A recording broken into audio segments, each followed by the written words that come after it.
de Henri Bergson. Une émission proposée par Raphaël Antoven.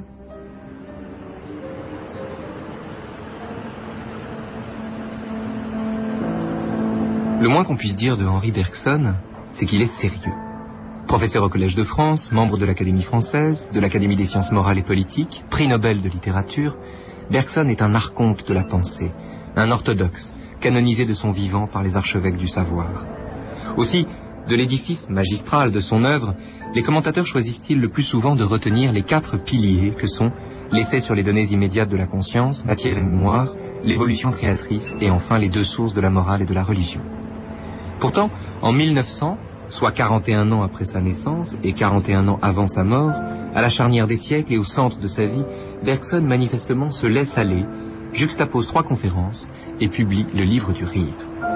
Est-ce la nature de l'objet qu'il se donne? Est-ce parce que le livre est écrit dans une langue limpide, accessible à tous? Est-ce parce qu'il est un des premiers best-sellers philosophiques et qu'il connut plus d'une centaine de rééditions? Le fait est que les bergsoniens qui s'attardent sur le rire ne sont pas légion, et que l'usage veut qu'on tienne cette parenthèse enchantée pour un ouvrage de portée moins vaste, une enclave un peu futile en somme dans une œuvre qui, elle, ne l'est pas. Mais c'est injuste, car Bergson ne plaisante pas avec le rire, et il n'est pas moins efficace en le composant qu'en examinant les données immédiates de la conscience. Oh, certes, le rire ne parle pas de la durée qui est l'intuition maîtresse de son œuvre, mais cette absence n'est pas un drame, car la durée s'y trouve un mot couvert et fait du rire un chef-d'œuvre complet, un diamant dont les zones d'ombre n'entament pas l'éclat. Pourquoi et comment rit-on? Par quelle alchimie? Selon quelle logique mystérieuse? Que veut dire le rire? Quel secret dissimule la métamorphose du langage en hoquet? Il en va du rire comme du mal ou de la beauté. Celui qui l'éprouve ou le reconnaît dans l'évidence d'une émotion perd ses moyens dès qu'il s'agit de décrypter ses certitudes irréfléchies. Non seulement donc celui qui prend le rire au sérieux est encore philosophe, mais il l'est même plus que jamais, car il persiste, ce faisant, à tenir pour une énigme ce qui semble aller de soi. N'en déplaise à ceux qui confondent le sérieux et l'ascèse, l'essai sur le rire n'est pas une anecdote chez Bergson, ni un ouvrage périphérique. Le penseur ne fait pas relâche en examinant la bonne humeur. Au contraire, le rire, c'est l'œuvre légère et profonde d'un poète intelligent. La preuve qu'en philosophie, l'expérience commune et la plus ordinaire n'est pas la moins féconde. Le rire, en somme, c'est son discours de la méthode, son livre pour tous et pour chacun, le trésor de la pensée de Bergson mis à la portée du grand public. Et il n'est pas, je crois, de meilleure introduction à son génie que ce sublime écart de pensée, dont Commentaire parlera aujourd'hui à travers le dialogue imaginaire de 2 authentiques bergsoniens, Vladimir Jankélévitch d'abord, qui aurait eu 100 ans en août, et dont toute l'œuvre est profondément marquée par l'influence de Bergson, et Frédéric Worms ensuite, auteur bien vivant, lui, d'une introduction en matière et mémoire, et d'une biographie de Bergson, écrite à 4 mains avec Philippe Soulez et publiée aux éditions Quadrige. Le comique est de ce côté de la personne par lequel elle ressemble à une chose. Cet aspect des événements humains qui imite, par sa raideur d'un genre tout particulier, le mécanisme pur et simple, l'automatisme, enfin le mouvement sans la vie. Il exprime donc une imperfection individuelle ou collective qui appelle la correction immédiate. Le rire est cette correction même. Le rire est un certain geste social qui souligne et réprime une certaine distraction spéciale des hommes et des événements. Quand Bergson explique tous ces effets, l'imitation et le reste, tous ces procédés qui vont apparaître, qui vont foisonner même dans le livre intitulé Le rire, le pantin, la boîte à ressorts, la comédie, le vaudeville, quand il explique tout ça par du mécanique plaqué sur du vivant, il faut bien voir qu'il y a 2 choses. C'est-à-dire qu'en effet, quand le mécanique s'oppose d'abord au vivant, comme le raide au souple, et le général à l'individuel, dans l'objet lui-même. La vie est un acte souple et individuel, mais parfois elle se braque, le corps l'emporte sur l'esprit, comme la lettre sur l'esprit, comme dit Bergson, ce qui n'est qu'un moyen. Le corps, dans sa généralité, dans ses facultés les plus générales pour des actes singuliers, peut parfois se bloquer, se gripper et empêcher la vie d'une certaine manière d'être une adaptation toujours nouvelle à des situations toujours nouvelles. Et d'une certaine manière, on a des réflexes, on a des tics. Un effet d'habitude, un effet de généralité, un effet en effet de réflexe continué, de réflexe répété, d'apprentissage, d'automatisme, etc. Bon, cela a quelque chose qui à la fois vient de la vie, parfois, ça peut être naturel, un tic précisément, et qui en même temps s'oppose à la vie au sens où le prend Bergson, la vie étant l'insertion du corps dans le mouvement de l'action et avec l'esprit derrière qui le guide, le corps n'étant qu'un intermédiaire. d'après ce que dit Matière et Mémoire même. Donc ça, c'est la première chose. La vie est ainsi grippée, en quelque sorte, par le corps qui se raidit. Et c'est ce dont l'artiste va se saisir. Maintenant, pourquoi cela nous fait-il rire? Pourquoi cela nous fait-il rire? Cela pourrait arriver sans que ce soit drôle. Ce qui nous fait rire, c'est la saisie de ça. Voilà. Par un Ce qui nous imitateur. fait rire, c'est la saisie de ça. Mais le rire lui-même, comme saisie de ça, est encore motivé par la vie, selon Bergson. Il est motivé par la vie au sens où la société humaine ne peut pas tolérer, qui est elle-même issue de la vie, selon Bergson. Et c'est là que le livre est un livre de sociologie, qui en appellera plus tard aux deux sources de la morale et de la religion, au lien entre la société et la vie. La société qui est elle-même fondée sur la vie ne peut pas tolérer que certains de ses membres, certains êtres humains, se grippent ainsi, se détournent de la fonction sociale. Donc le rire est une sorte de punition, d'après Bergson, de punition de cet écart que certains corps humains ont avec les nécessités de la vie quand ils deviennent raides, mécaniques, automatiques et non plus souples, vivants, individuels.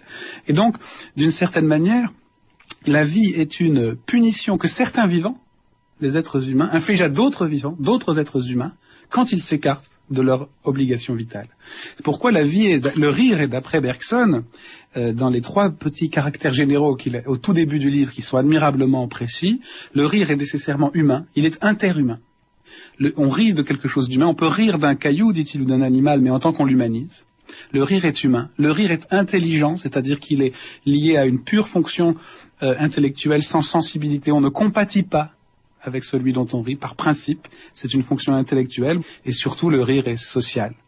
Le rire est social, et au fond, par la société, le rire rejoint le vital. Et donc, quand Bergson explique le rire comme du mécanique plaqué sur du vivant, cela veut dire que le risible, c'est du mécanique plaqué par du vivant, sur du vivant, mais le rieur, c'est la vie se moquant du mécanique plaqué sur du vivant. Le vivant se moquant du mécanique plaqué sur du vivant. Autrement dit, c'est la vie qui se retourne sur elle-même, voilà, pour se moquer d'elle-même. Pour se moquer des écarts avec elle-même, qu'elle constate, que les hommes surtout constatent dans leurs relations mutuelles.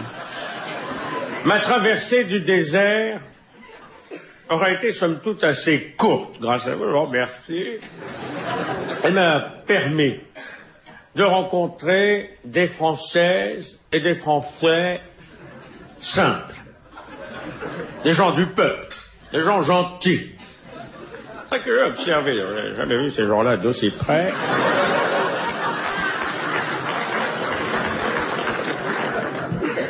C'est une expérience très intéressante que je ne renouvellerai pas, bien sûr, mais qui était très sympathique. Ces Français, moi je traversais le désert, mais eux étaient sur le sable. On s'est donc capable de se comprendre. Vous savez, moi je vous ai jamais trahi. Pour vous, j'ai toujours cherché à être le premier. Je crois que j'y suis parvenu. Parvenu étant le mot qui convient. Pour vous, j'étais le plus jeune député de France. Pour vous, j'étais le plus jeune ministre des Finances de France. Quand on est face à un imitateur de génie, on se dit « Ah, mais oui, c'est lui !»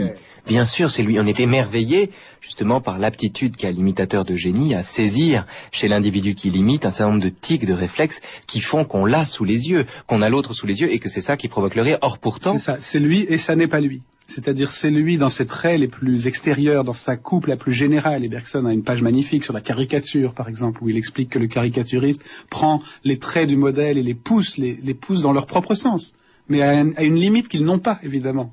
Dans le visage de l'original, il n'y a pas les traits du masque, tout à fait. Ils y sont presque, mais pas tout à fait. C'est dans ce pas tout à fait que se glisse le caricaturiste, et en même temps, il laisse de côté, évidemment, tout un tas d'autres aspects. Donc, et précisément, au fond, le caricaturiste vient saisir ce qu'il peut y avoir de mécanique chez un vivant, et en fait l'objet d'une punition. C'est-à-dire, si tu es fidèle à ta marionnette, nous rirons de toi, Monsieur le Président. Et au fond, d'une certaine manière, la caricature est un avertissement. Pourquoi les hommes politiques devraient, et d'ailleurs le plus souvent, font très attention à leur caricature ou à leur marionnette, parce qu'elle leur indique le moment où elle leur indique au fond ce qu'il y a de caricaturable en eux. Et tout le monde est caricaturable. Donc d'une certaine manière, au fond, on pourrait dire, pourquoi est-ce qu'on se moque en particulier des hommes politiques? Pourquoi est-ce que la caricature porte en particulier sur les hommes politiques? Parce que précisément, la société punit avant tout ceux qui s'écartent du vivant alors qu'ils sont chargés de diriger la société elle-même.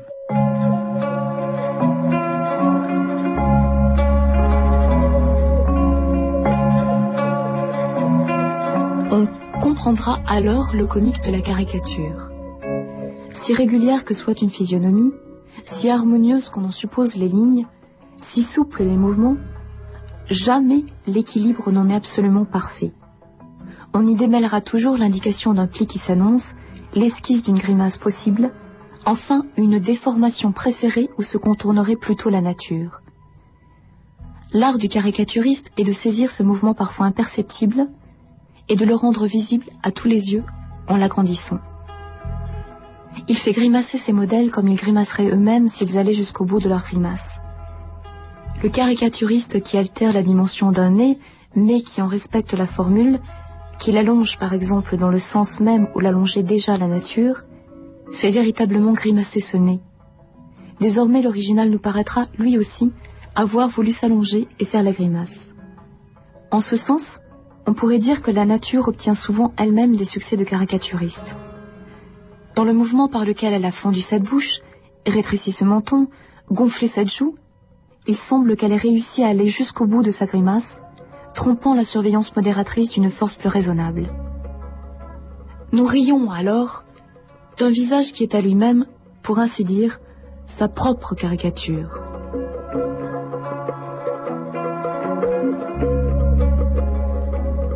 Oui, d'accord, mais la caricature n'est pas forcément la caricature d'une mécanique, parce qu'il y a aussi d'après Bergson, si, quand même. Mais il y a aussi un art du caricaturiste qui est une caricature spirituelle. Les caricatures de David Levin, par exemple, quand il représente Sartre ou quand il représente Dostoïevski, oui. il insiste, ce qu'il manifeste dans sa caricature, c'est il prend un trait de l'esprit de chacun.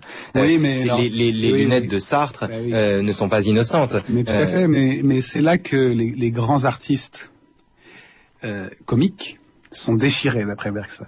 Parce que, en effet, un grand caricaturiste, c'est quelqu'un qui, dans la caricature, saisit non seulement ce qu'il y a de risible, mais ce qu'il y a de profond chez un individu. Il faut dire que, par exemple, en effet, ces caricatures-là de Sartre, où Bergson prend d'autres exemples, et l'exemple le plus profond qu'il prend à ce sujet, c'est le misanthrope de Molière.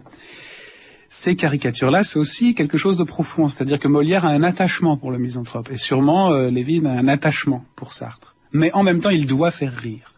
Donc il continue de caricaturer, et Sartre est quand même cet homme qui louche derrière de grosses lunettes, et le misanthrope est quand même celui qui ne sait pas vivre en société. Et donc, il faut quand même faire rire.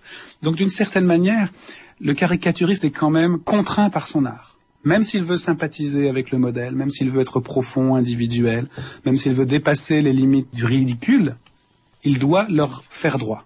Il est obligé. C'est pour ça que la comédie est définie par Bergson comme un art mixte, à moitié du côté de l'art, du côté de l'individuel, du profond, et à moitié du côté du social. Il faut bien voir que l'une des choses les plus profondes du rire de Bergson, du livre intitulé Le Rire, c'est qu'il désigne des degrés dans le comique. Il y a le comique troupier, on pourrait dire, le comique de bas étage, le comique entièrement dans la caricature. Et on s'élève vers ce qu'il appelle les scènes de fine comédie, où ces lignes générales de la caricature, du pantin, de la boîte à ressorts, sont adaptées à des caractères singuliers, à des situations extrêmement fines, mais où il reste du risible, sinon on n'est plus dans le comique. Le caricaturiste, s'il faisait vraiment un portrait profond de son modèle, cesserait d'être comique et il deviendrait un portraitiste. Est-ce qu'on peut comparer à ce moment-là le caricaturiste à un sculpteur? Rodin disait de son travail qu'il spiritualisait ses modèles, par exemple, pour représenter une prière. Un homme en train de prier, il distendait un peu les tendons, le mouvement de la tête était un peu accentué, les mains jointes l'étaient un peu plus qu'on ne peut le faire dans la réalité. Il avait une façon donc d'accentuer les gestes, mais ce faisant de dire ce que le corps perçu, le spectacle que nous en avons, ne permet pas de dire. C'est-à-dire que c'était une façon de faire du corps plus de l'esprit, ou de montrer l'esprit à travers la représentation, pourtant assez fidèle chez Rodin, du corps. Oui, mais alors pourquoi est-ce que les mains qui prient, les mains jointes par exemple de Rodin, ou toutes les sculptures de Rodin ne sont pas risibles? Au fond, c'est l'intention qui fait la différence. Bien entendu, le moyen de l'art est toujours, comme l'a bien vu Aristote, de dégager une essence, de dégager des choses générales cachées dans les cas singuliers, mais que l'art fait apparaître pour eux-mêmes. Mais il faut bien voir que, je crois que ce que Bergson répondrait, c'est que l'objet de Rodin, quand il sculpte la prière, ça n'est pas la forme extérieure de la prière. Ce n'est pas le côté agenouillé et recroquevillé de l'homme qui prie. Parce que là, on tomberait dans le comique, dans Tartuffe. L'objet de Rodin dans le sculptant la prière, c'est la prière. C'est le sérieux de la prière. C'est le sérieux de l'homme qui prie. C'est la singularité de l'essence de la prière, on pourrait dire.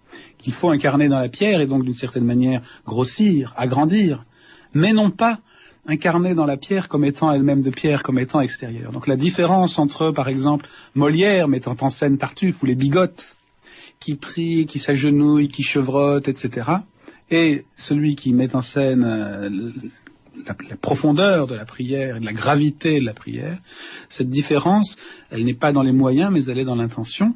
Et Bergson dirait, d'une certaine manière, dans le rapport de la généralité du corps à la singularité de l'idée, ici, à la singularité de l'essence qu'on vise. Ah, mon frère, bonjour. Je sortais et j'ai joie à vous voir de retour. La campagne à présent n'est pas beaucoup fleurie. Dorine? Mon beau-frère, attendez, je vous prie. Vous voulez bien souffrir pour m'ôter le souci que je m'informe un peu des nouvelles d'ici. Tout fait-il ces 2 jours passés de bonne sorte? Qu'est-ce qu'on fait séant, comme est-ce qu'on s'y porte? Madame eut avant-hier la fièvre jusqu'au soir, avec un mal de tête étrange, pour se voir. Et Tartuffe? Tartuffe se porte à merveille, gros et gras, le teint frais, et la bouche vermeille. Le pauvre homme. Le soir, elle eut un grand dégoût, et ne put au souper toucher à rien du tout, tant sa douleur de tête était encore cruelle. Et Tartuffe? Il soupa, lui, tout seul, devant elle, et fort dévotement, il mangea 2 perdrix avec une moitié de gigot en hachis. Le pauvre homme.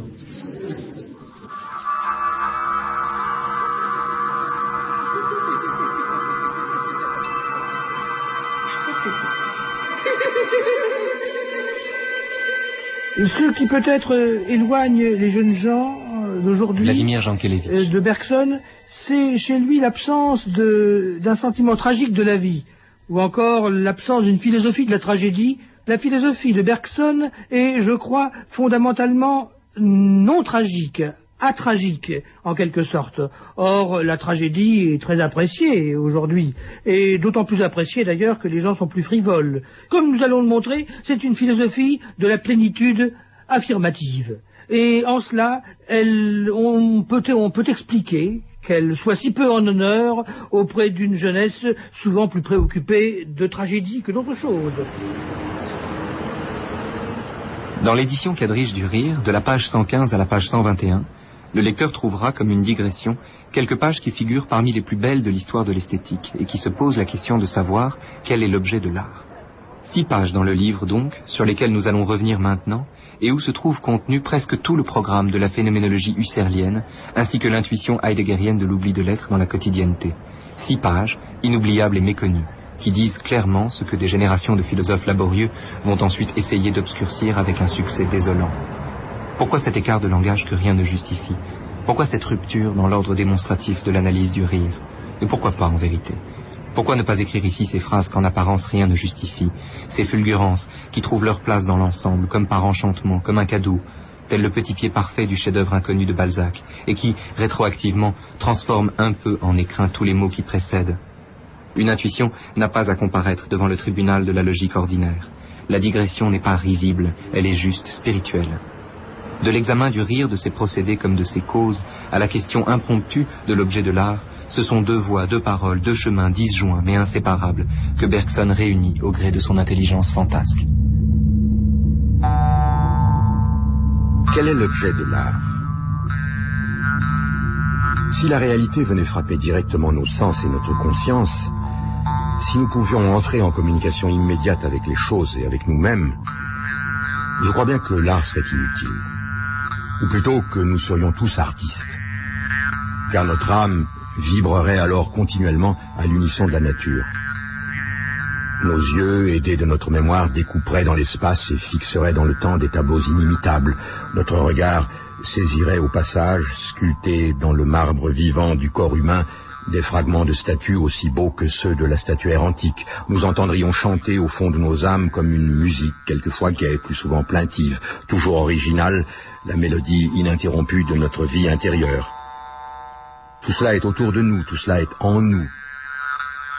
Et pourtant, rien de tout cela n'est perçu par nous distinctement. Entre la nature et nous, que dis-je, entre nous et notre propre conscience, un voile s'interpose. Voile épais pour le commun des hommes, voile léger, presque transparent, pour l'artiste et le poète. Quelle fée a tissé ce voile? Fût-ce par malice ou par amitié? Il fallait vivre. Et la vie exige que nous appréhendions les choses dans le rapport qu'elles ont à nos besoins. Évidemment, c'est là que le rire, notamment, fait figure d'étape centrale dans l'œuvre de Bergson, d'une certaine manière d'un point de carrefour, parce que jusqu'au rire, compris, Frédéric Worms, y compris dans la grande section sur l'art et la vie, dont on aura sans doute, qu'on retrouvera sur notre chemin, donc jusque dans le rire et dans cette grande section sur l'art et la vie est comprise par Bergson avant tout comme effectivement ce qui nous éloigne de la durée. Pourquoi ne sommes-nous pas dans la durée? Pourquoi ne sommes-nous pas toujours nous-mêmes en profondeur? C'est parce que nous devons vivre. Primum vivere. C'est-à-dire faire comme tout le monde. Oui, et c'est même plus faire comme tout le monde, donc il y a une logique sociale, mais aussi découper les choses, introduire dans notre vie un principe qui est l'espace, qui dissocie les choses, qui les rend manipulables, qui les déforme pour notre action. Et donc la vie est le principe qui, chez Bergson, nous éloigne du réel. Chez Kant, nous sommes éloignés du réel par les formes de notre sensibilité. Kant dit d'une certaine manière que nous ne pouvons pas voir le réel en lui-même parce que nous le voyons avec nos yeux étant en plus aggravés par les formes de l'espace et du temps, donc nous ne voyons pas les choses en soi.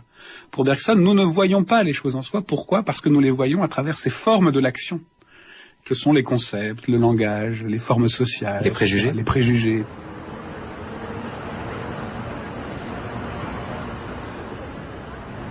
Vivre consiste à agir. Vivre, c'est n'accepter des objets que l'impression utile pour y répondre par des réactions appropriées. Les autres impressions doivent s'obscurcir ou ne nous arriver que confusément.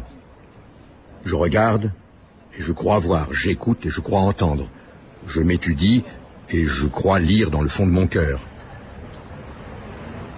Mais ce que je vois et ce que j'entends du monde extérieur, c'est simplement ce que mes sens en extraient pour éclairer ma conduite. Ce que je connais de moi-même, c'est ce qui affleure à la surface, ce qui prend part à l'action. Mes sens et ma conscience ne me livrent donc de la réalité qu'une simplification pratique. Comment comprendre donc cette idée paradoxale selon laquelle la réalité elle-même, et d'ailleurs qu'est-ce que c'est finalement, qu'est-ce qu'il désigne comme réalité, la réalité elle-même, eh bien nous y avons accès en cherchant à l'intérieur de nous-mêmes. Est-ce que on peut dire que le réel, c'est finalement ce qui nous est donné, ce qui nous apparaît à l'instant où on abolit tout ce qu'impose le fait de vivre, les préjugés, mais également la sélection que nous faisons dans le monde entre telle ou telle chose. Bref, est-ce que finalement la réalité, elle ne s'obtient pas par cette soustraction de nos perceptions moins nos préjugés, pour le dire vite? Oui, l'idée c'est nous sommes dans le réel, y compris notre réalité. Nous le savons d'ailleurs, nous savons que notre vie a quelque chose d'absolu. Sinon nous ne la prendrions pas au sérieux. Nous savons que ce que nous le vivons réellement, que nos souffrances sont réelles, que la chose que je touche au fond a quelque chose de réel. Les philosophes en ont douté, mais les philosophes sont des petits malins. Au fond, la réalité, nous savons qu'elle est là. Mais nous savons aussi que nous sommes à distance de la réalité. Et je crois que c'est, au fond, c'est ce qui est la racine de la philosophie. Mais évidemment, une fois qu'on a dit ça, c'est vrai que c'est simple, et ça pourrait paraître simple au sens réducteur du terme, ça pourrait paraître facile de dire, voilà, l'action nous sépare de ce réel, nous savons qu'il est là, enlevons l'action et regardons ce qu'il y a. En fait, c'est pas si simple, parce que si c'est compliqué, c'est que ce qu'il faut dépasser, c'est la condition humaine. Bergson le dit à plusieurs reprises, philosopher, c'est dépasser la condition humaine, c'est-à-dire l'action n'est pas une sorte de choix qu'on a, agir ou pas. L'action, c'est notre condition biologique, c'est notre appartenance à l'espèce humaine, c'est le fait que nous avons un corps, que nous appartenons à la vie. Et donc dépasser l'action, ça veut dire, et Bergson n'hésite pas devant l'expression, dépasser la condition humaine. De loin en loin, par distraction, la nature suscite des âmes plus détachées de la vie. Je ne parle pas de ce détachement voulu, raisonné, systématique, qui est œuvre de réflexion et de philosophie. Je parle d'un détachement naturel, inné à la structure du sens ou de la conscience et qui se manifeste tout de suite par une manière virginale, en quelque sorte, de voir, d'entendre ou de penser. Si ce détachement était complet, si l'âme n'adhérait plus à l'action par aucune de ses perceptions, elle serait l'âme d'un artiste comme le monde n'en a point vu encore. Elle excellerait dans tous les arts à la fois, ou plutôt, elle les fondrait tous en un seul. Elle apercevrait toutes choses dans leur pureté originelle, aussi bien les formes, les couleurs et les sons du monde matériel que les plus subtils mouvements de la vie intérieure. Mais c'est trop demander à la nature. Pour ceux même d'entre nous qu'elle a fait artistes, c'est accidentellement et d'un seul côté qu'elle a soulevé le voile. C'est dans une direction seulement qu'elle a oublié d'attacher la perception au besoin. Et comme chaque direction correspond à ce que nous appelons un sens, c'est par un de ces sens et par ce sens seulement que l'artiste est ordinairement voué à l'art.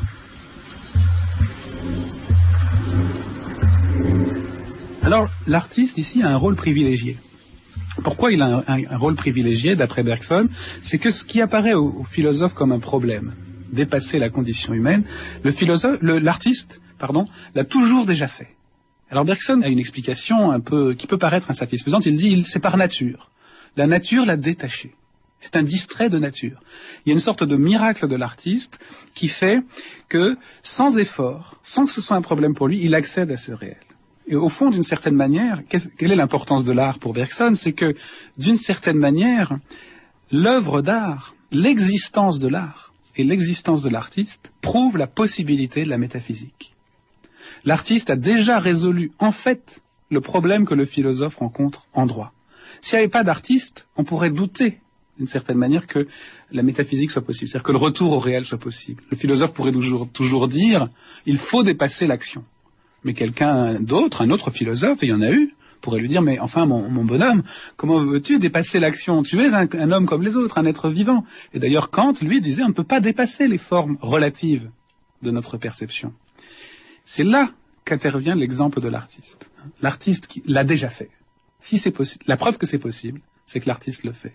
Donc l'artiste est d'une certaine manière avant le philosophe. Il a devancé le philosophe. Par une sorte, encore une fois, de miracle, de grâce naturelle. Bergson ne cherche pas à expliquer pourquoi. On ne devient pas artiste en essayant d'être artiste. Turner n'a pas essayé d'être Turner, il a été Turner. C'est-à-dire que l'artiste, par une sorte de grâce native et individuelle, se détache des contraintes générales de la vie.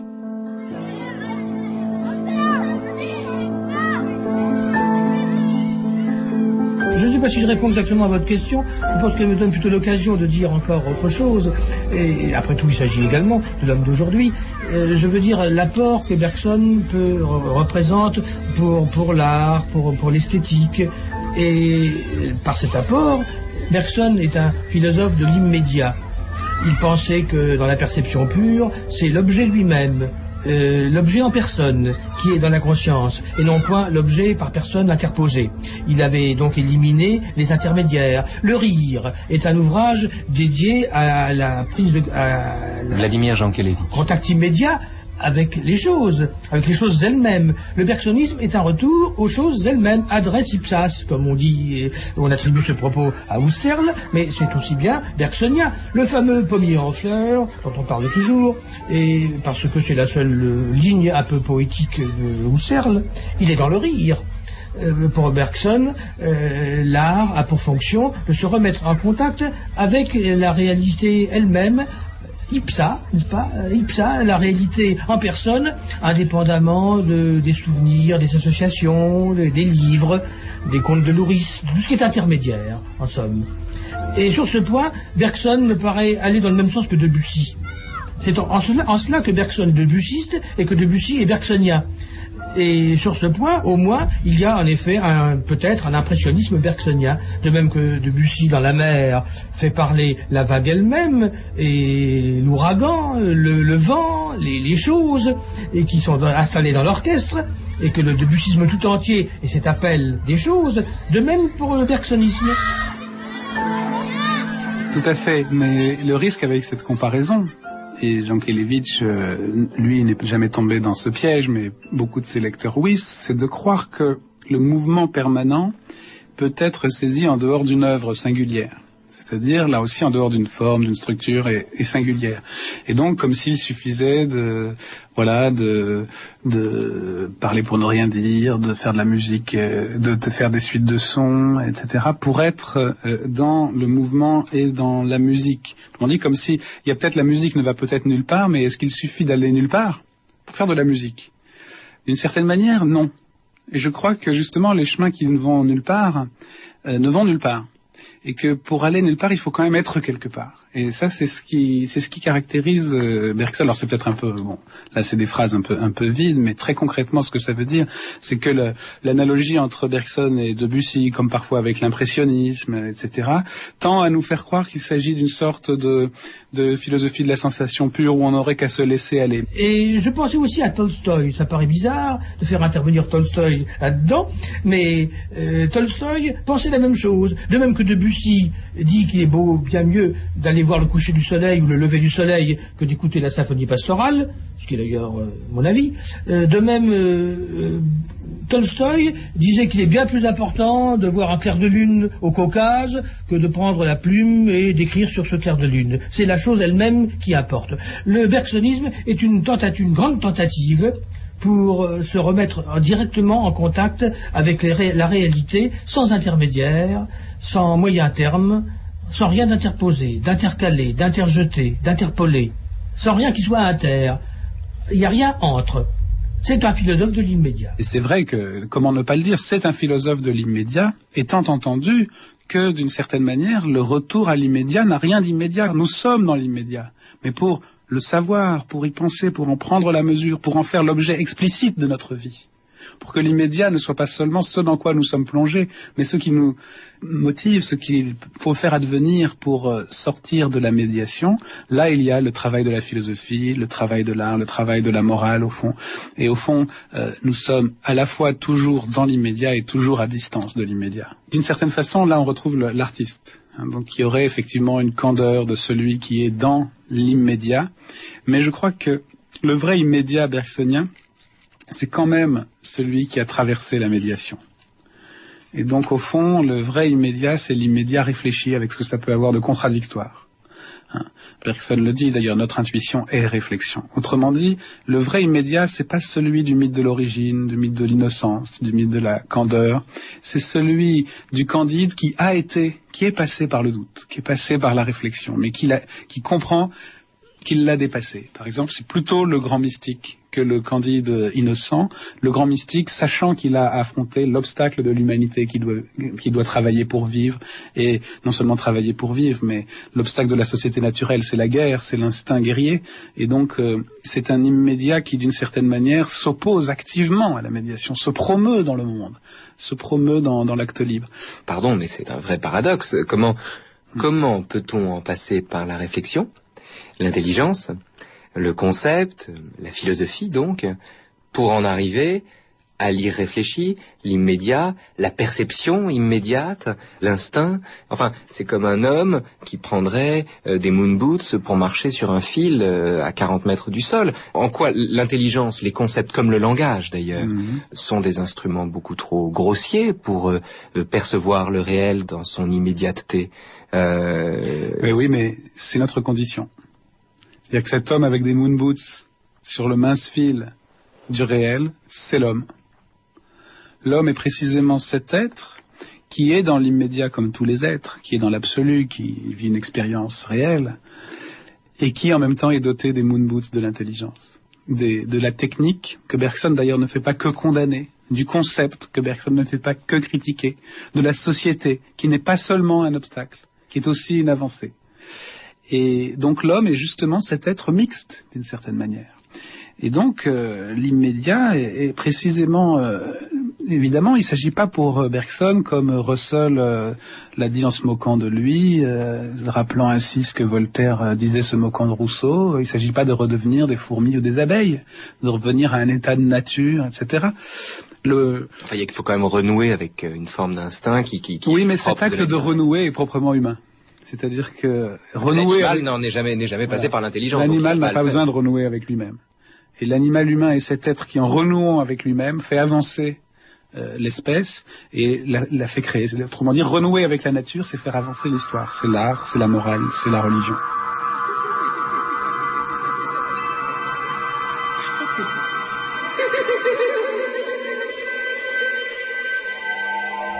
Il est vrai qu'il y a chez Bergson, sinon une tragédie, tout au moins une dialectique des contradictoires. Par exemple, la vie se sert d'un instrument qui est aussi pour elle un obstacle, un instrument qui peut devenir un obstacle. L'organe est pour la fonction, et même pour l'élan vital en général, pas seulement un instrument, mais dans certains cas, peut-être un empêchement. Et il est ce qui empêche la vie d'atteindre son but.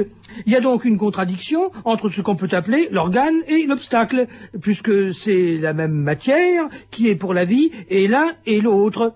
Dans cette contradiction de l'instrument et de l'empêchement, de l'instrument et de l'impédiment, si on peut s'exprimer ainsi, il y a peut-être, si on y tenait absolument, quelque chose de tragique, un commencement de tragédie. Mais en réalité, cette contradiction aboutit à quelque chose de positif.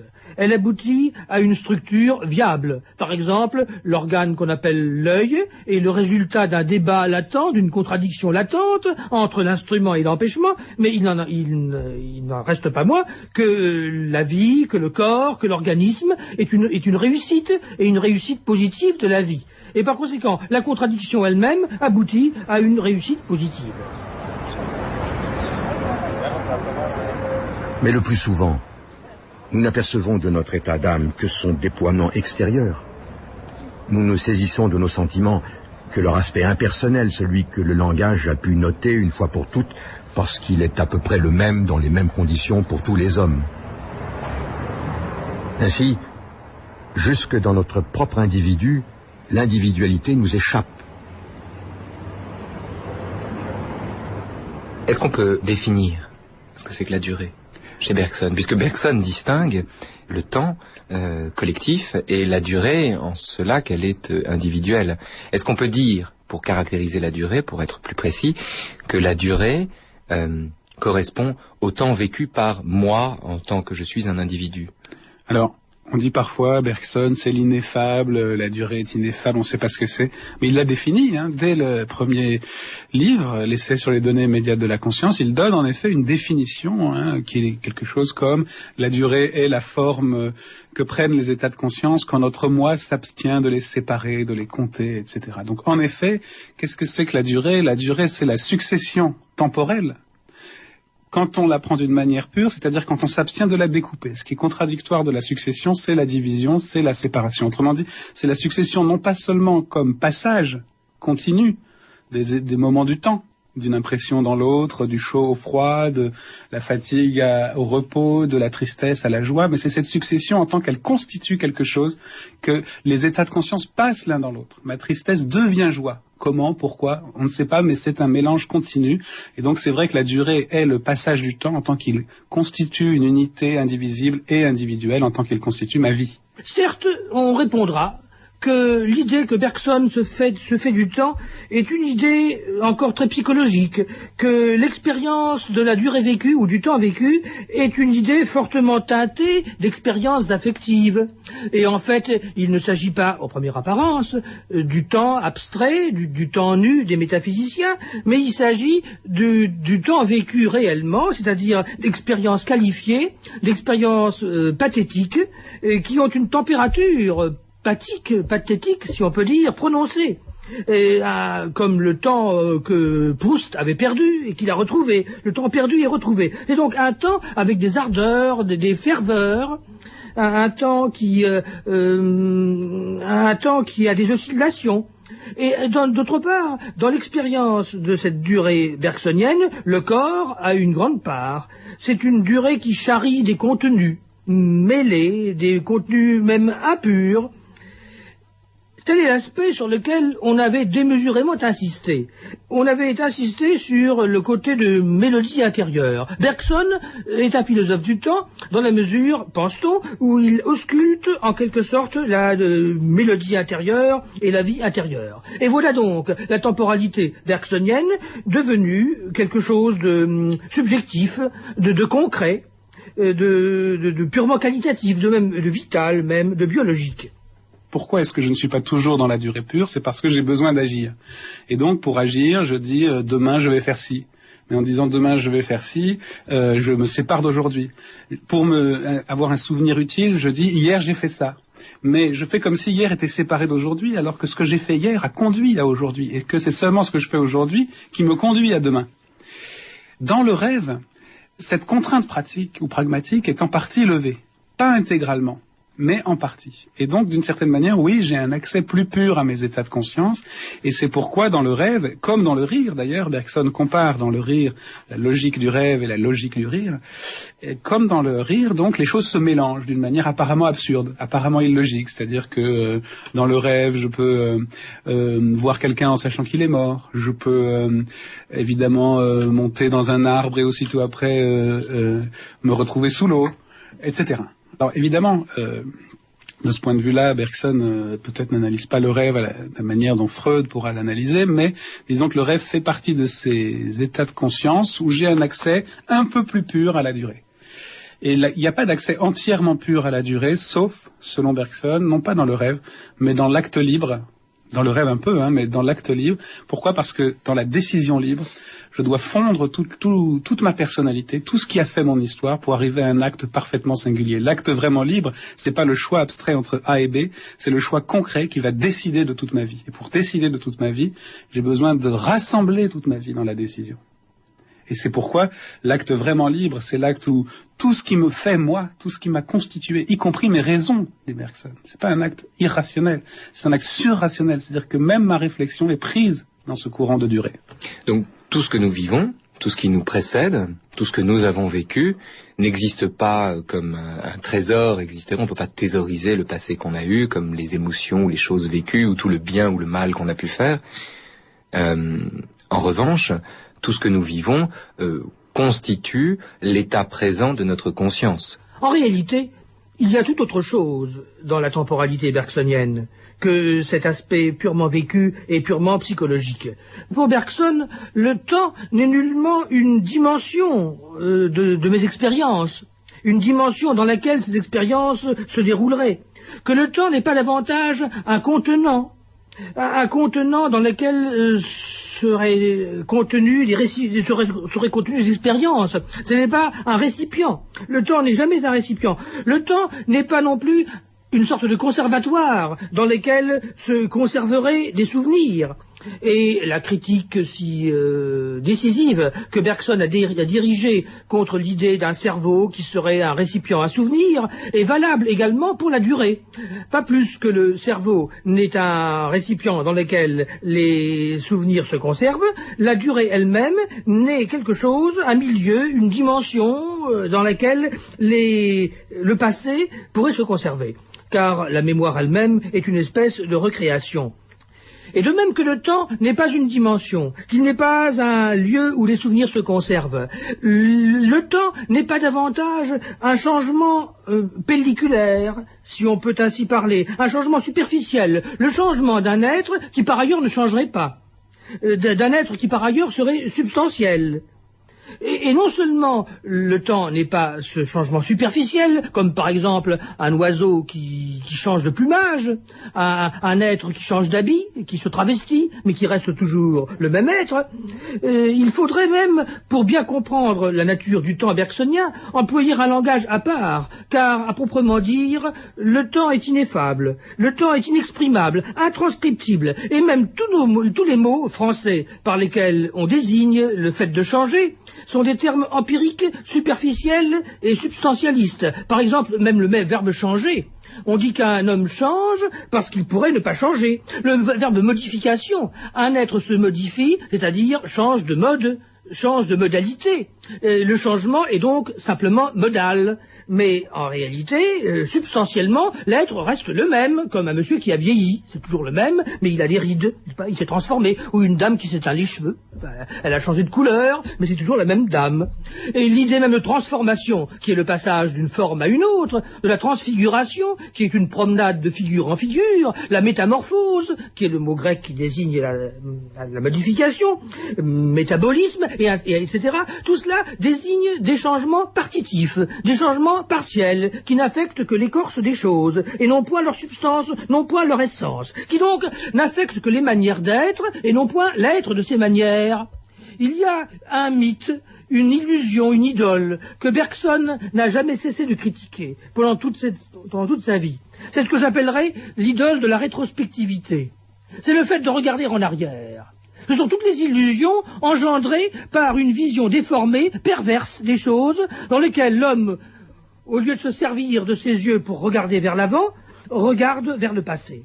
Donc, son intention est de nous remettre sur nos deux pieds et de regarder vers le futur, d'éviter que nous regardions derrière nous. C'est de regarder en arrière qui nous empêche de comprendre la liberté, qui nous empêche de comprendre le mouvement, qui nous paralyse, nous rend immobiles et esclaves.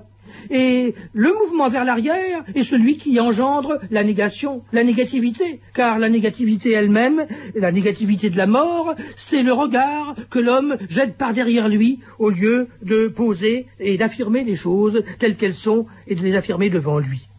Vous-même, vous avez écrit un certain nombre de livres, dont je sais pour les avoir lus qu'ils sont très bons. Vous avez fait un certain nombre de choses, des émissions de radio, vous avez de nombreuses activités, vous êtes philosophe à part entière.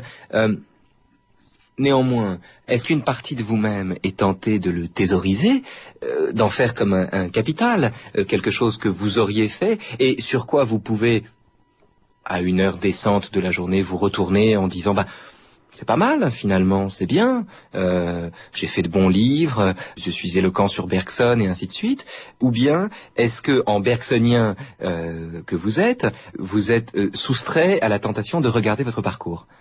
Je regarde pas mon parcours, je regarde pas mon parcours, parce que alors là, ça serait comme Dieu au 7e jour, et Dieu vit que c'était beau. Je connais pas très bien la Bible, mais je crois qu'il dit ça à Dieu. Lorsque le boulot est terminé, excusez-moi, ce langage vulgaire, il vit que c'était bien. Je sais pas comment ça se dit, il est encore original. Enfin, il vit que c'était bien. Mais moi, je suis pas le bon Dieu, et je peux pas dire, comme le Seigneur, devant des œuvres des 7 jours, de l'Hexaméron, des 6 jours, mon Dieu que c'est beau ce que j'ai fait. Pour moi, c'est funéraire, cette satisfaction. La satisfaction de ce qu'on a fait est funéraire, funèbre. Je crois que tout le monde est en effet tenté de se retourner pour se louanger, mais aussi parfois pour se critiquer, et comme l'ont montré tous les grands psychologues profonds, les grands maîtres de l'amour-propre français, ou Freud, même l'autocritique est inspirée par la vanité. Quelqu'un qui dit « je suis nul », c'est qu'il pense qu'il est génial, ou qu'il veut l'être, ou qu'il est... Voilà. Il y a un moment de la vanité dans toute expérience humaine, et je pense qu'il faut savoir l'assumer. Il faut nourrir cette partie de soi qui autrement s'aigrit, se révolte. Et d'une certaine manière, il faut en tout cas la prendre en compte. Mais comme le dit Bergson, la modestie vraie vient d'un dépassement de ça. Et c'est pour ça que d'une certaine manière, on ne peut pas thésauriser. La vanité est toujours un regard rétrospectif, un regard en arrière pour s'admirer ou s'auto-critiquer. Et d'une certaine manière, la modestie non seulement va toujours vers l'avant et vers l'œuvre à venir, mais en plus... je crois que la modestie, comme dit Bergson, c'est toujours une certitude. Une certitude qu'il y a des petites choses qui tiennent et on n'a pas besoin ni de la louange ni de la critique. Donc d'une certaine manière, la modestie est un au-delà de la louange et de la critique, mais c'est la fausse modestie dirait c'est nul. Alors justement, est-ce que Jankélévitch est totalement sincère quand il dit de lui-même « je ne regarde pas mon propre parcours, ça ne m'intéresse pas ». Est-ce qu'il est totalement sincère quand il dit ça? Est-ce qu'il n'est pas content d'avoir écrit tous ces bouquins? Est-ce qu'il n'est pas content d'avoir été un professeur aimé de ses élèves? Après tout, il a des regrets, il pourrait avoir du contentement. Non, mais je pense effectivement que là, il va y avoir un peu de coquetterie. C'est évident, c'est-à-dire, c'est trop. Au fond, Bergson, lui, disait clairement qu'il était fier de son parcours, de ses livres, qu'il y avait des choses là qui tiendraient.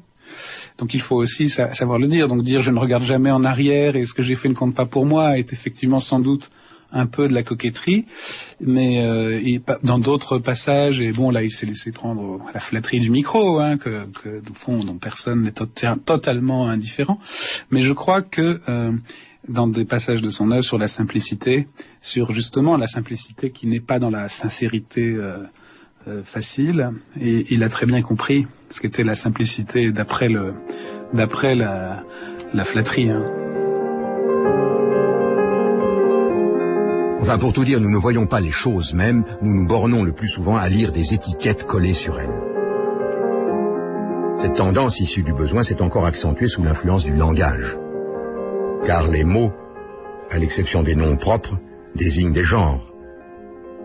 Le mot qui ne note de la chose que sa fonction la plus commune et son aspect banal s'insinue entre elle et nous, et en masquerait la forme à nos yeux si cette forme ne se dissimulait déjà derrière les besoins qui ont créé le mot lui-même.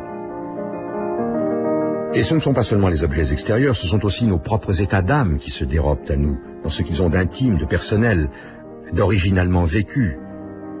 Quand nous éprouvons de l'amour ou de la haine, quand nous nous sentons joyeux ou tristes, est-ce bien notre sentiment lui-même qui arrive à notre conscience avec les 1000 nuances fugitives et les 1000 résonances profondes qui en font quelque chose d'absolument nôtre? Nous serions alors tous romanciers, tous poètes, tous musiciens.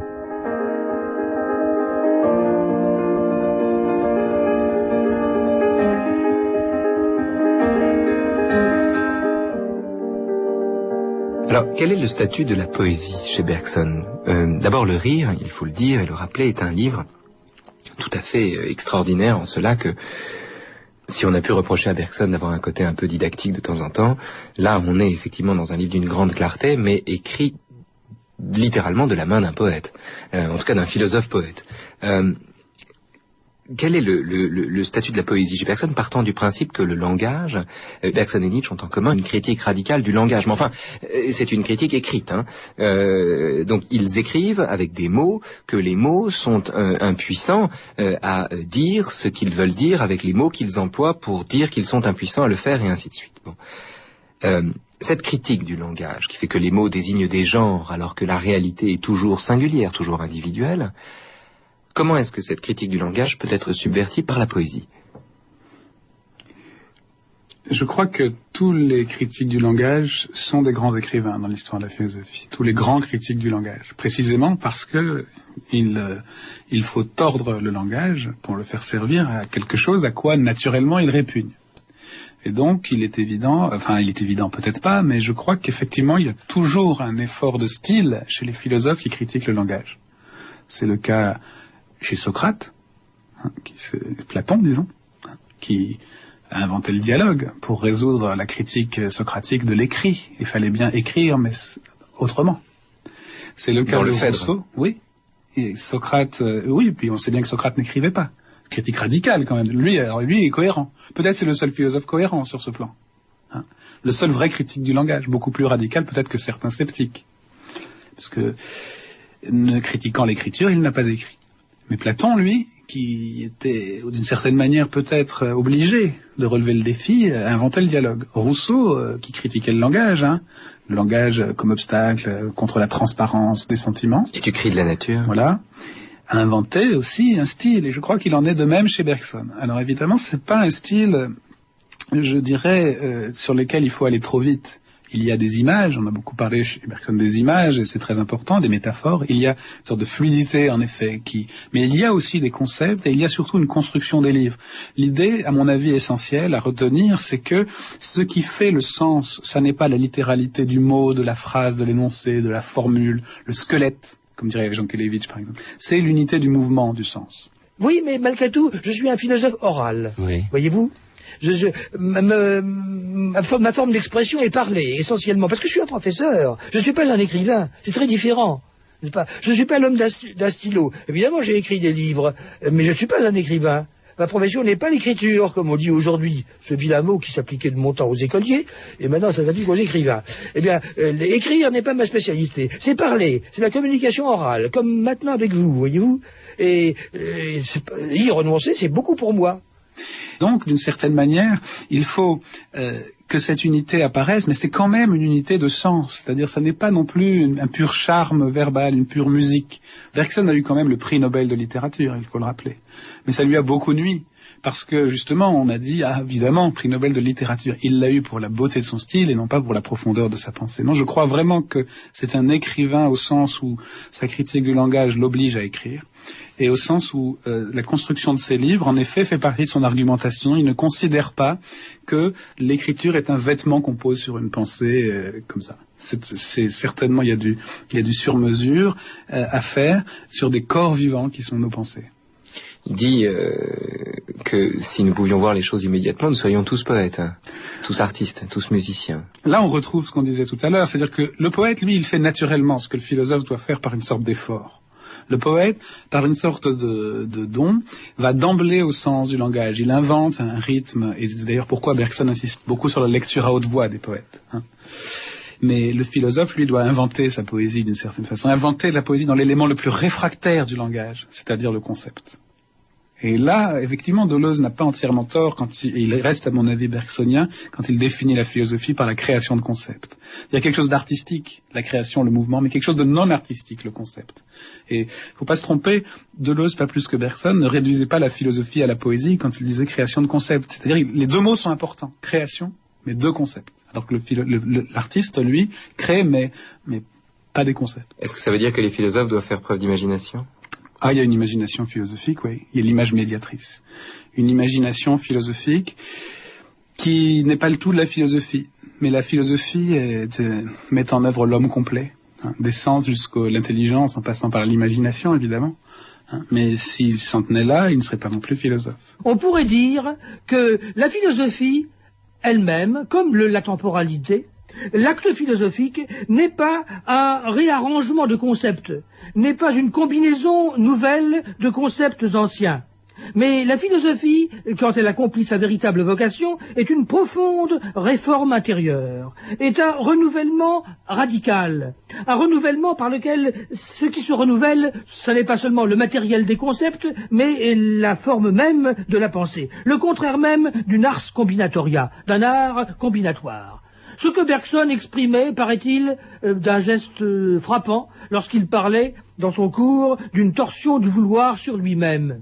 La torsion du vouloir sur lui-même, nécessaire pour l'intuition, implique que l'acte philosophique est un renouvellement dans les profondeurs, et implique par conséquent une sagesse totale. C'est pour cette raison que l'intuition elle-même est non point seulement un mode de connaissance, mais un genre de vie, une diète, si on peut dire, une manière d'exister nouvelle. Et le bergsonisme ne veut pas être une philosophie comme les autres, mais c'est une philosophie exigeante qui requiert des habitudes nouvelles et une refonte intérieure profonde, et qui veut donc qu'on pense avec l'âme totale, de même que le Dieu de la Bible veut qu'on l'aime avec l'âme tout entière. Comprendre, c'est faire. Comprendre est de même sens que créer. La compréhension ressemble à la création. Comprendre, c'est recréer. Comprendre, c'est suivre le même chemin que le créateur a fait, de même que pour un interprète qui interprète de la musique. La jouer, c'est la refaire. Et l'acte par lequel l'interprète joue une musique, dont il n'est pourtant pas l'auteur, est un acte qui ressemble à l'acte initial, primaire, par lequel le créateur l'a faite. Eh bien, en cela, on peut dire que la compréhension, l'interprétation en général, est une espèce de poésie, dans la mesure où la poésie, c'est l'art de faire, selon lequel la poésie, la poétique, elle-même, est un faire. Et l'acte même de créer et de recréer la chose. C'est en cela que l'expression même, selon Bergson, est la traduction directe des choses, non pas une transposition médiate, une transposition à travers des intermédiaires, comme dans l'idéalisme, mais la reproduction telle qu'elle de la réalité. Quel est l'objet de l'art ?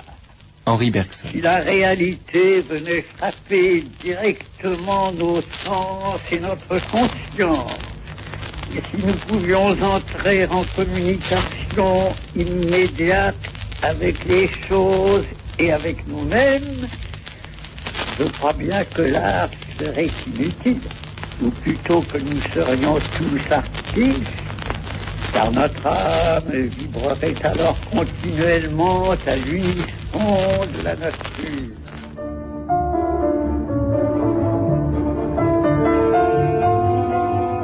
Voilà, c'était Commentaire consacré au rire de Bergson. Merci à Vladimir Jankélévitch d'avoir dit tant de belles choses. Merci à Frédéric Worms de nous avoir apporté ses lumières. Merci à Natacha Laitier et à Georges Kless pour la lecture des textes. Merci à Brigitte Bouvier pour la réalisation et à Christian Fontaine pour le mixage. Ceux qui le souhaitent peuvent réentendre cette émission sur notre site internet www.franceculture.com. Et je rappelle que vous trouverez les textes que Vladimir Jankélévitch et Frédéric Worms consacrent à Bergson aux éditions Quadrige, où vous trouverez également le livre du rire, qui reste, comme tous les grands livres de philosophie, la meilleure introduction à lui-même. Le 28 novembre, Commentaire s'intéressera au cas Tocqueville et à son chef-d'œuvre de la démocratie en Amérique. Nous verrons à cette occasion comment un libéralisme bien compris se veut résolument hostile à l'individualisme qui gangrène nos univers démocratiques. Tout de suite, la parole est à Christine Goémé.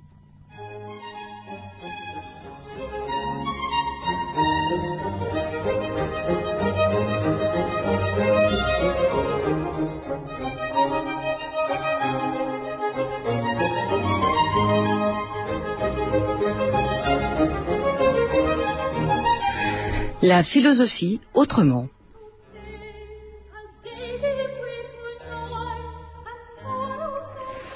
Bonjour Étienne Balibar, nous allons ce matin réfléchir avec vous sur la guerre.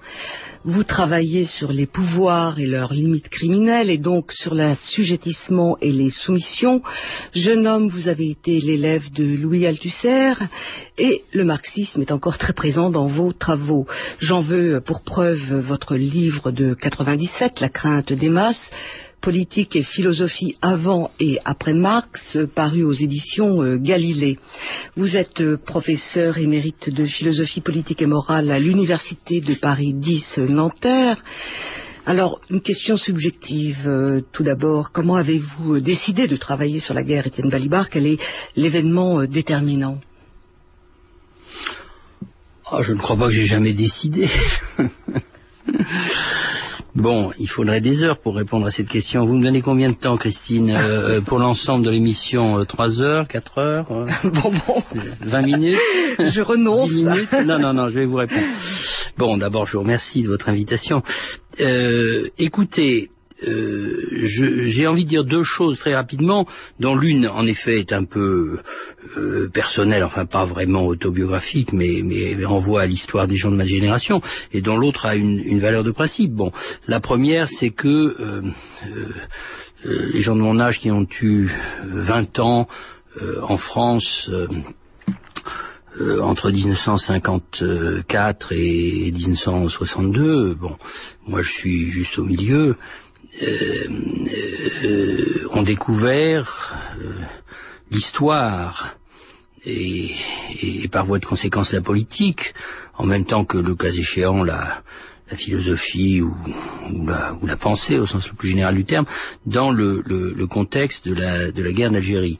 Et la guerre d'Algérie, je reviens pas là-dessus, enfin bon, est un épisode dramatique de notre histoire qui nous a tous beaucoup marqués, dont les suites aujourd'hui sont d'ailleurs toujours présentes, mais qui présentait cette caractéristique sur laquelle a très judicieusement attiré notre attention un très beau film de Bertrand Tavernier que peut-être certains de nos auditeurs ont vu, bien qu'il ne soit pas projeté très souvent, qui s'appelle La guerre sans nom. En effet.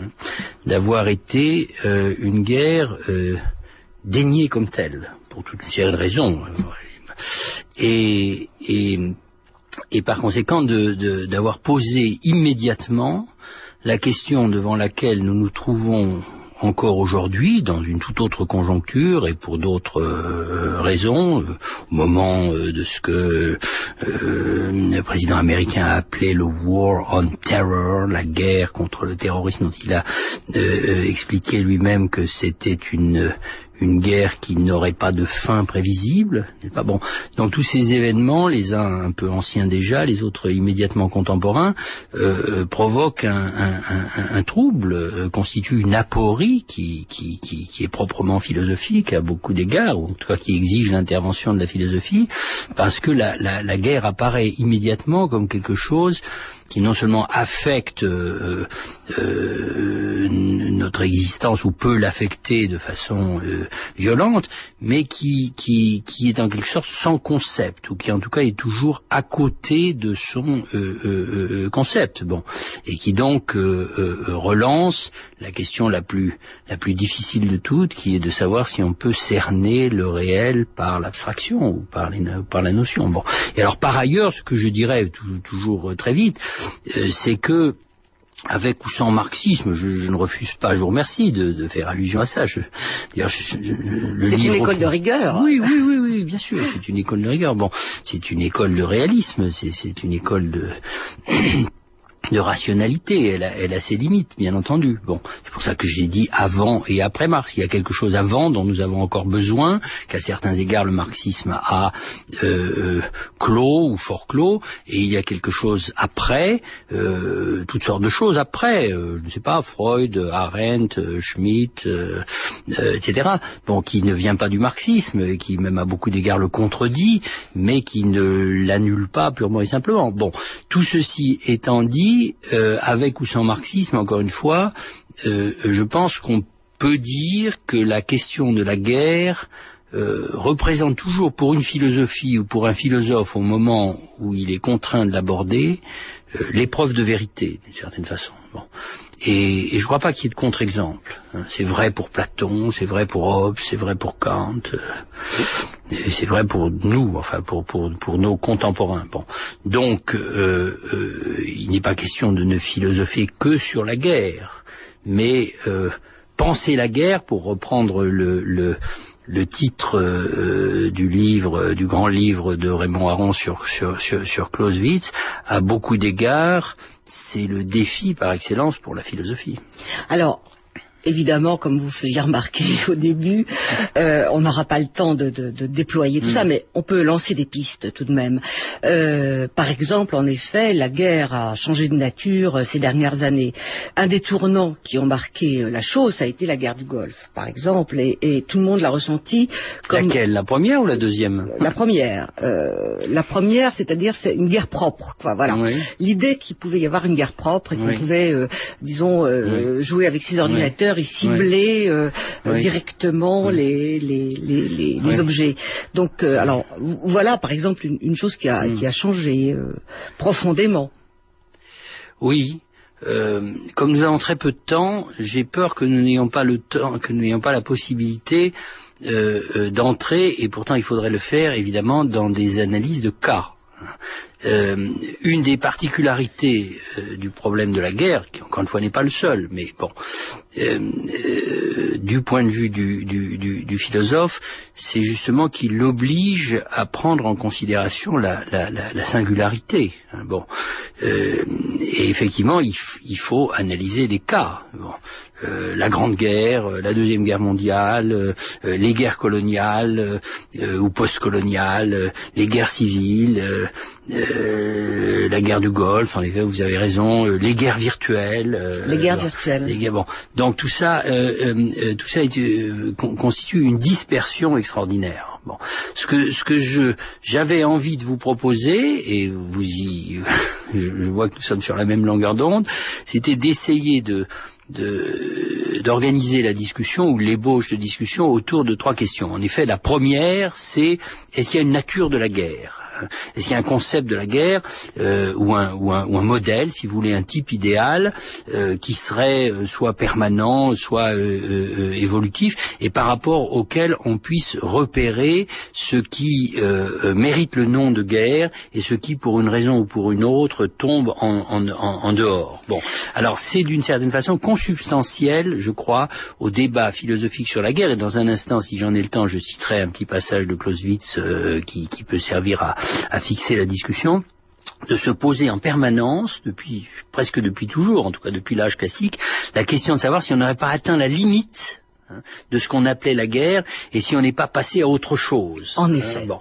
Et alors, ensuite, mais vous comprenez, on l'a dit, vous citez la première guerre du Golfe, bon, c'est-à-dire la guerre celle que Baudrillard a cru pouvoir, en effet, décrire comme l'archétype de la guerre virtuelle, c'est-à-dire d'une certaine façon la guerre qui n'a pas lieu sur le terrain et qui ne marque pas les chairs, mais qui a lieu sur les écrans de télévision et qui, au fond, relève en effet du possible plutôt que du virtuel plutôt que du réel. Bon, bien évidemment, ce point de vue est très dépendant du lieu d'où il est énoncé. Je crois savoir d'ailleurs qu'au moment où la seconde guerre du Golfe était en préparation ou devenait imminente ou allait commencer, j'étais pas là moi-même à ce moment-là, il y a eu un débat à Paris organisé par leur éditeur commun dans lequel Baudrillard et Derrida se sont rencontrés, je dis pas affrontés, où Baudrillard a repris à son compte, bien entendu, a défendu cette thèse de la guerre virtuelle qu'il avait exposée antérieurement.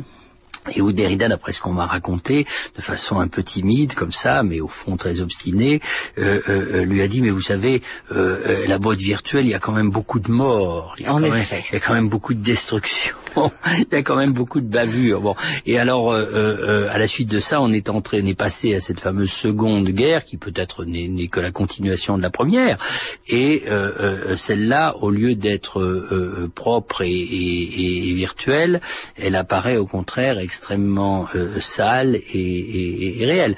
Mais l'idée qu'on est passé à autre chose que la guerre dans sa définition classique, il va donc bien falloir en venir à l'idée qu'il y a eu une définition classique, c'est une idée récurrente qui au fond scande le débat philosophique. On l'avait déjà dit à propos de la guerre nucléaire en tant que possibilité après 1945. C'est la fin d'une certaine possibilité classique de se représenter et par conséquent de mener ou d'organiser la guerre. Alors on peut peut-être tout simplement passer tout de suite à la lecture, Étienne Balibar. Ça va nous permettre d'avoir un point d'appui pour tenter de penser cette autre chose dont vous nous parlez. D'accord. Et je passe à la lecture, mais avant, je mentionne les deux autres questions que je voudrais garder en réserve, si vous voulez, ou situer à l'horizon de notre entretien. La première, c'est la question de savoir s'il y a une nature ou une essence de la guerre, et par conséquent si elle est conceptualisable, ou si sa transformation est repérable. La deuxième, c'est la question du rapport entre la guerre et la violence, entre le concept de la guerre et le concept de la violence dans sa généralité, mais que pour toutes sortes de raisons, j'aimerais formuler pour ma part, en particulier dans la conjoncture actuelle, sous la forme suivante: la guerre est-elle la pire des violences ? Ou la guerre est-elle la violence extrême, ou la guerre est-elle toujours la violence extrême. Et puis, je pense qu'il y a une troisième question qu'il faut au moins évoquer, elle se recoupe naturellement, qui est de savoir comment nous pensons le contraire de la guerre. Qu'est-ce qui pour nous est le contraire de la guerre? Et évidemment, l'idée reçue, tellement reçue qu'il paraît impossible de la contester, sauf à tomber dans l'absurdité, c'est que le contraire de la guerre, c'est la paix. Bon, et il me semble qu'il vaut la peine éventuellement d'y revenir. Alors, le passage de Clausewitz auquel j'ai pensé se trouve vers la fin, dans le livre 8, vous savez que l'ouvrage de Clausewitz de la guerre est un ouvrage inachevé qui a été publié de façon posthume en 1832. Clausewitz l'avait plus qu'ébauché, enfin il l'avait rédigé en grande partie, mais enfin il n'avait pas réussi à le terminer avant de mourir, et en particulier ce dernier chapitre, qui est celui qui contient les formulations les plus frappantes, apparaît à beaucoup d'égards comme une remise en chantier de ce qui avait été formulé précédemment comme définition. Bon. Donc on vous écoute. Alors, il s'agit du passage du chapitre 8 qui est sous-titré, formule devenue célèbre, « La guerre est un instrument de la politique ». Et qui commence ainsi, je vais faire des coupures, pour approfondir la contradiction qui existe entre la nature de la guerre par rapport aux autres intérêts humains, individuels ou sociaux. Nous nous sommes tournés jusqu'à présent de tous les côtés afin de négliger aucun de ces éléments antagoniques. Comme cette contradiction est fondée sur l'homme lui-même, la raison philosophique ne peut la résoudre. Bon, et alors, je saute un passage.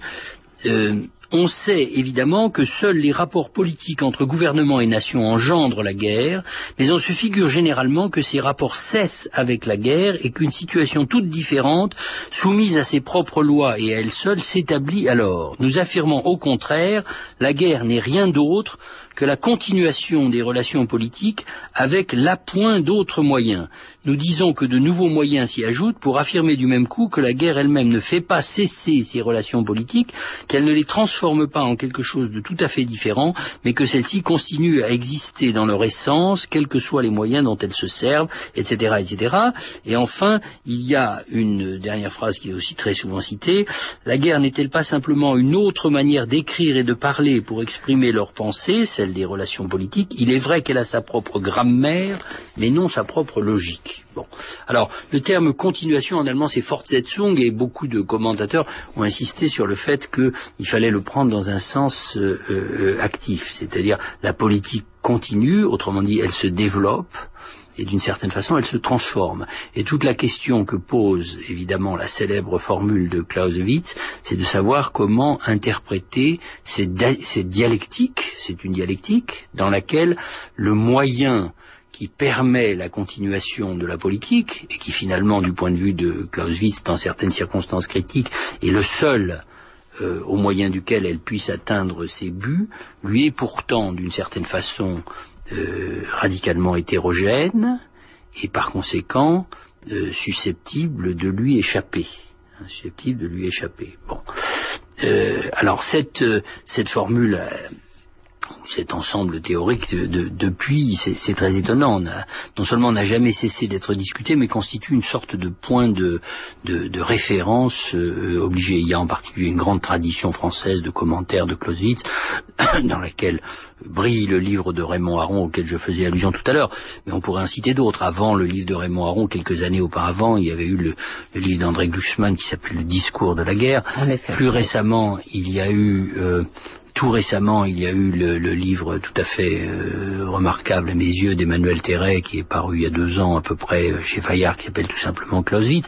Mais il y en a d'autres. Il y a par exemple le cours de Michel Foucault, Il faut défendre la société, qui a été prononcé exactement la même année et dans le même lieu, en fait, au Collège de France, exactement la même année que la publication du livre de Raymond Aron, et dont une partie essentielle constitue une réflexion sur la formule de Clausewitz que Foucault s'était proposé d'inverser, pour montrer non pas qu'il faut penser la guerre à partir de la politique, comme semble le suggérer la formule de Clausewitz, ou en tout cas c'est son interprétation classique, mais qu'il faut faire l'inverse, c'est-à-dire qu'il faut penser la politique à partir de la guerre, ou même plus précisément, comme le suggérait Foucault, la politique comme une guerre. Mais ce que je pense, moi, en réalité, c'est que dans sa signification complète, j'allais dire dans ses virtualités, pour reprendre le terme de tout à l'heure, la formule de Clausewitz contient effectivement toutes ces possibilités à la fois, et notamment les possibilités de renversement du rapport entre la guerre et la politique, et que le véritable objet de Clausewitz a été pour l'essentiel, en raison d'ailleurs des circonstances historiques, en raison des transformations dans la nature de la guerre dont il était le contemporain, a été de chercher à comprendre en quoi consistait et comment pouvait être maintenue cette limite, si vous voulez, cette limite qui est au fond une limite institutionnelle, mais qui est aussi une limite rationnelle, une limite de rationalité, en deçà de laquelle la guerre reste sous le contrôle de la politique et de l'intelligence politique, et au-delà de laquelle la guerre subvertit la politique et en fait, à la limite, la dénature. Alors, on est passé à quoi par rapport à ça, aujourd'hui, à cette question aujourd'hui, Étienne Balibar? Eh bien, s'il faut dire les choses très vite, et là vous allez voir que philosophiquement je préfère confesser un embarras ou mettre en évidence une aporie plutôt que de donner une réponse simple. Je dirais que nous sommes dans la contradiction la plus aiguë à cet égard. C'est-à-dire que les phénomènes guerriers, les manifestations de violences organisées, faisant intervenir des armées, des peuples, des États, etc., dont nous sommes les contemporains, et notamment ce qui se passe en ce moment même au Moyen-Orient, les 2 guerres du Golfe successives, dont je dis tout de suite qu'à mon avis elles n'en font qu'une, enfin bon, sont volontiers invoquées comme l'exemple même de situations non clausewitziennes.